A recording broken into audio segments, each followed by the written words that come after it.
Hello everyone. BSc first year के पिछले video तक हमने मॉडर्न हाइपोथेसिस के अंतर्गत सेकंड पार्ट बायोलॉजिकल इवोल्यूशन के बारे में पढ़ा था। इससे आगे का पार्ट हम इस वीडियो में पढ़ेंगे। तो पिछले वीडियो तक हमने मोड्स ऑफ न्यूट्रिशन के अंतर्गत फोटो ऑटोट्रॉप्स के तक हमने पढ़ा था। इसके बाद आती है ऑक्सीजन रिवोल्यूशन, यानी एनवायरनमेंट के अंदर जब ऑक्सीजन की वृद्धि हुई तो उसके बाद जो है वो किस प्रकार का इवोल्यूशन हुआ था।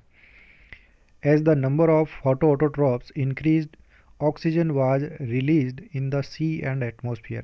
तो जैसे ही प्रकाश स्वपोषियों की संख्या में वृद्धि हुई तो ऑक्सीजन जो है रिलीज की जाती थी इनके द्वारा सह उत्पाद के रूप में। जब ये फोटोसिंथेसिस करते थे तो ये एनवायरनमेंट के अंदर एटमॉस्फेयर में और समुद्र के अंदर जो है वो ऑक्सीजन रिलीज की गई थी। Free oxygen then reacted with methane and ammonia present in the primitive atmosphere. फिर उसके बाद में ये जो फ्री ऑक्सीजन जो इनके द्वारा उत्सर्जित की जाती थी, ये फ्री ऑक्सीजन जो है मीथेन और अमोनिया के साथ में क्रिया करती है और फिर ये मीथेन और अमोनिया जो थे उपस्थित थे प्रिमिटिव एटमॉस्फेयर या आदिम प्रकार के वातावरण के अंदर and transformed into carbon dioxide and free nitrogen. और फिर ये जो अमोनिया और मीथेन जो थे ये CO2 और फ्री नाइट्रोजन के अंदर जो है कन्वर्ट हो जाते हैं। तो ये कन्वर्जन इस प्रकार से होता है। मीथेन का एक मॉलिक्यूल दो ऑक्सीजन के मॉलिक्यूल से क्रिया करके कार्बन डाइऑक्साइड का एक मॉलिक्यूल और जल के दो मॉलिक्यूल का निर्माण कर देते हैं। अमोनिया जो है तीन ऑक्सीजन के मॉलिक्यूल से अभिक्रिया करके दो नाइट्रोजन के मॉलिक्यूल और छः जल के अणुओं का निर्माण कर देते हैं। तो इस प्रकार से ये रिलीज करते थे कार्बन डाइऑक्साइड और nitrogen. The oldest fossil belonging to blue green algae named archaeosphaeroides barbertonensis which is 3.2 billion years old. जो सबसे पुराना जीवाश्म ब्लू ग्रीन एल्गी या नील हरित शैवाल का प्राप्त किया गया है, जिसका नाम आर्कियोस्फेरॉइड्स बार्बेटोनेंसिस है, ये लगभग 3.2 बिलियन ईयर्स पुराना है, यानी कि लगभग 320 करोड़ साल पुराना ये प्राप्त हुआ था। Oxygen releasing prokaryotes first appeared at least 2.5 billion years ago. जो ऑक्सीजन रिलीजिंग प्रोकैरियोट्स थे सबसे पहले जो है वो आए हुए होंगे लगभग 250 करोड़ साल पहले। अब आता है fourth step, formation of ozone layer, यानी ओजोन परत का निर्माण कैसे हुआ। As oxygen rose in temperature, जैसे ही ऑक्सीजन एटमॉस्फेयर के अंदर बढ़ी, the ultraviolet light changed some oxygen into ozone. तो सूर्य से आने वाली जो पराबैंगनी विकिरण थी इसने कुछ ऑक्सीजन को ओजोन में कन्वर्ट कर दिया। तो दो ऑक्सीजन मॉलिक्यूल एक ऑक्सीजन के मॉलिक्यूल के साथ में अल्ट्रा वायलेट लाइट की उपस्थिति में ओजोन का निर्माण करते हैं। The ozone formed a layer in the atmosphere. तो वातावरण के अंदर ओजोन गैस ने एक परत का निर्माण किया, blocking the ultra violet light and leaving the visible light as the main source of energy. अब इस ओजोन परत ने क्या किया कि अल्ट्रा वायलेट लाइट जो सूर्य से आ रही थी, जो कि पराबैंगनी विकिरण थे, उसको इस परत ने ब्लॉक कर दिया, यानी धरती पर आने से रोक दिया, और ये केवल विजिबल लाइट यानी जो दृश्य प्रकाश होता है उसे ही केवल पृथ्वी पर आने देती थी। और ये जो है मेन सोर्स था एनर्जी का, मुख्य स्रोत जो है वो ये विजिबल लाइट या दृश्य प्रकाश थी। इसके बाद आता है ओरिजिन ऑफ यूकैरियोट्स। तो ओजोन के परत के निर्माण के बाद यूकैरियोट्स का ओरिजिन हुआ। The eukaryotes developed from primitive prokaryotic cells about 1.5 billion years ago.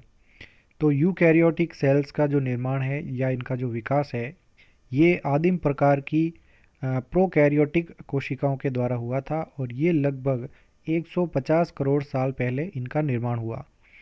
There are two views regarding the origin of eukaryotes. तो यूकैरियोट के निर्माण में दो जो है मत दिए गए हैं। पहला मत आता है सिम्बायोटिक ओरिजिन, या इसे कहते हैं सहजीवी उत्पत्ति। According to Margulis, some anaerobic predator host cells engulf primitive aerobic bacteria but did not digest them. तो ये जो थ्योरी है वो दी थी मार्गुलिस ने। तो मार्गुलिस के अनुसार कुछ अवायवीय श्वसनकारी परभक्षी पोषी कोशिकाएं उन्होंने प्रिमिटिव या आदिम प्रकार की जो एरोबिक बैक्टीरिया थे या वायवीय श्वसन करने वाले बैक्टीरिया थे उनको इन्होंने खा लिया था, लेकिन उनको जो है ये पचा नहीं सके, डाइजेस्ट नहीं कर सके। तो एनएरोबिक प्रीडेटर सेल जो थी वो अवायवीय श्वसन करने वाली थी और जो खाई गई थी जो सेल थी वो थी aerobic bacteria. These aerobic bacteria established themselves into the host cell as symbionts. और जब ये पचा नहीं सके इस प्रकार के एरोबिक बैक्टीरिया को, तो ये एरोबिक बैक्टीरिया जो है इन्होंने अपने आप को इसमें स्थापित कर लिया होस्ट सेल या परपोषी कोशिका के अंदर एज ए सिम्बायोंट या सहजीवी के रूप में। तो सहजीवी के रूप में ये इसके अंदर स्थापित हो गए थे। Such predator host cell became the first eukaryotic cell. और ये जो इस प्रकार की प्रथम परभक्षी पोषी कोशिका थी जो कि एनारोबिक रेस्पिरेशन करने वाली थी, ये प्रथम यूकैरियोटिक प्रकार की कोशिका का निर्माण किया था। The predator host cell that engulfed aerobic bacteria evolved into animal cells. तो ऐसी परभक्षी पोषी कोशिकाएं जिन्होंने एरोबिक बैक्टीरिया को खाया था या एरोबिक बैक्टीरिया को अपने अंदर जो है वो स्थापित करवा लिया, ये ऐसी कोशिकाएं जंतु कोशिकाओं के अंदर इवॉल्व या विकसित हो गई। While those that captured both aerobic bacteria and blue green algae became eukaryotic plant cell. और ऐसी परभक्षी कोशिकाएं जिन्होंने एरोबिक बैक्टीरिया और ब्लू ग्रीन एल्गी दोनों को ही एक साथ जो है वो एनगल्फ कर लिया और उसके अंदर जो है वो चली गई थी, तो ये जो है यूकैरियोटिक प्रकार की पादप कोशिकाओं का इन्होंने निर्माण किया था। The aerobic bacteria established themselves as mitochondria and blue green algae as chloroplast.